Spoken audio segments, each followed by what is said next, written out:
प्यारे दोस्तों, आपके अपने YouTube चैनल एफएच क्लासेस पर आपका खैर मकदम है। दोस्तों, इस सिलसिले की अगली कड़ी में आज हम बात करेंगे बैत। बैत क्या है?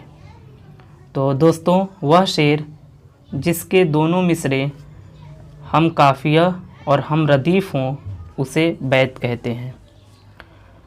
जिसके दोनों मिसरे हम काफ़िया और हम रदीफ़ हो उसे बैत कहते हैं। तो दोस्तों, यहाँ दो लफ्ज़ आए, काफ़िया और रदीफ़। तो रदीफ़ किसे कहते हैं? शेर के आखिर में आने वाला वह लफ्ज़ या अल्फाज जो हूबहू दोहराए जाते हैं उसे रदीफ़ कहते हैं।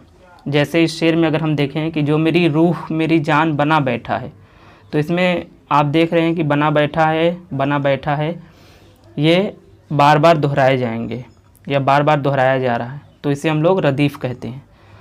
काफ़िया किसे कहते हैं? तो काफ़िया वह लफ्ज़ जो हम वज़न हों और हम आवाज़ हों उसे हम लोग काफ़िया कहते हैं। और काफ़िया हमेशा रदीफ़ से पहले आता है।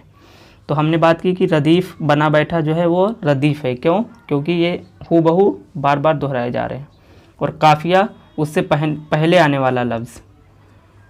जान और अनजान ये हम आवाज़ है, जैसे जान, अनजान।